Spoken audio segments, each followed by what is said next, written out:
Bonjour à toutes, bonjour à tous. Aujourd'hui, je vous propose de vous faire découvrir le travail de l'artiste italienne Laura Grisi.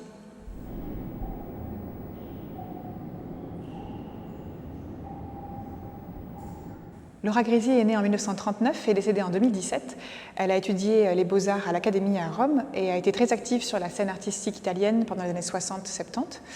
Elle a été injustement plongée un petit peu dans l'oubli pendant un certain nombre d'années et elle fait l'objet d'une redécouverte depuis peu. L'exposition que nous présentons actuellement a circulé entre les Grisons et Genève et elle permettra peut-être, on l'espère en tout cas, de faire redécouvrir l'ampleur de sa carrière. C'est un petit peu l'objectif. Je vous propose de m'attacher plus spécifiquement à un ensemble d'œuvres que l'artiste a intégré dans un corpus qu'elle a intitulé Les Distillations et donc un ensemble d'œuvres qui s'intitule Sounds, donc les sons, qu'elle réalise entre 1970 et 1971, qui sont en fait des enregistrements sonores de son environnement dans lequel elle travaille, elle se promène.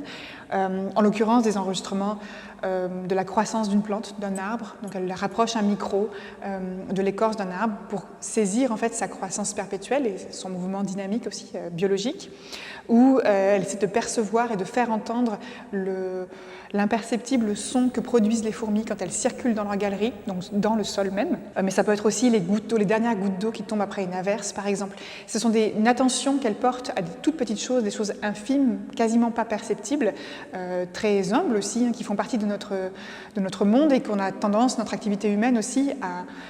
camoufler, à laquelle on ne laisse plus vraiment de place, puisqu'on cohabite avec toutes ces formes vivantes, mais qu'on ne leur prête plus vraiment attention maintenant.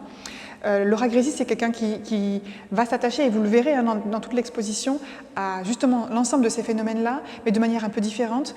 Tantôt elle est enregistrée elle-même, on la met en scène, en train de faire sur le terrain des prélèvements, mesurer la puissance d'un vent par exemple, prélever des cailloux ou les organiser,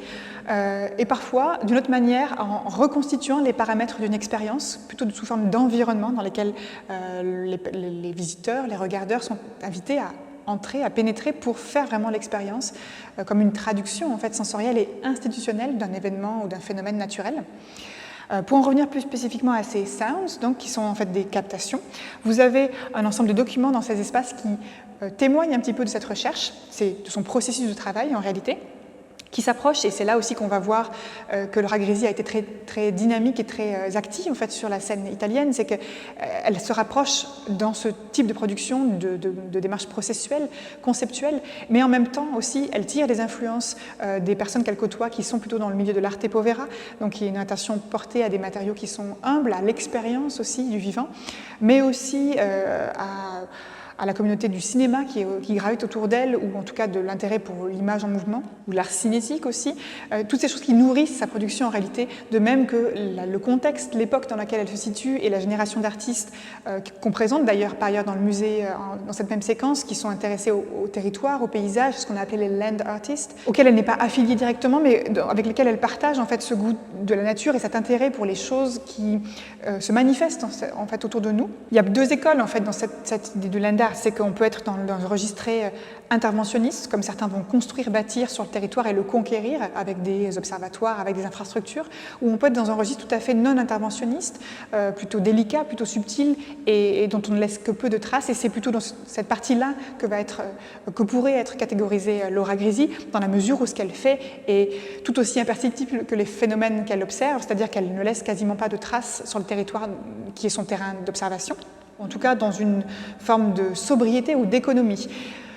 Là où on est dans un registre un peu processuel ou conceptuel, c'est dans la manière un peu mathématique, très, très schématique, très rationnelle qu'elle a de montrer aussi les conditions d'expérience, les mesures qu'elle prend, les calculs qu'elle peut faire ou l'analyse qu'elle peut faire ensuite, a posteriori, des prélèvements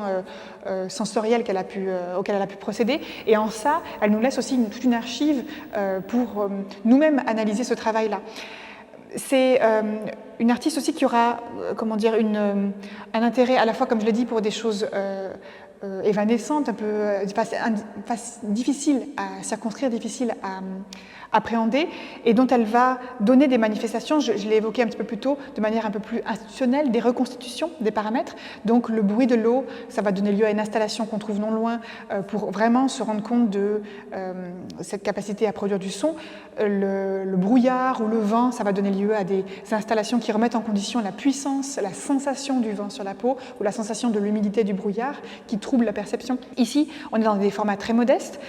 des prises de son qui peuvent s'écouter au casque, vous les avez à disposition dans la salle, qui vous plongent en immersion aussi dans l'infiniment petit, ou une manière un peu polymorphe, un peu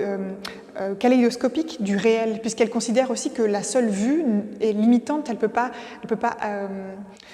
compenser en fait l'expérience pour de vrai, donc de multiplier les points de vue, de multiplier les sources en fait de restitution, le son, l'image, l'analyse, ça permet aussi d'être au plus près de l'expérience.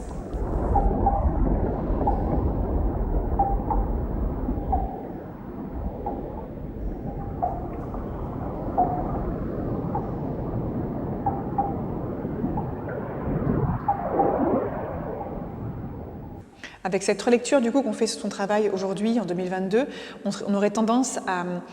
affilier aussi la démarche de Laura Gresi, bien antérieure, qui est comme précurseur en l'occurrence, à ce qu'on appelle aujourd'hui l'écoféminisme, c'est-à-dire une tendance ou l'écologie, mais dans un sens du respect aussi du matériel et du territoire dans lequel elle intervient, avec une conscience aussi que cet intérêt pour le temps et pour l'espace qu'elle manipule comme une matière en fait pour son travail, c'est quelque chose qui est politique, quelque chose qui est sociétal et qui nous questionne, nous aujourd'hui, visiteurs d'institutions, sur notre propre relation au paysage et au territoire.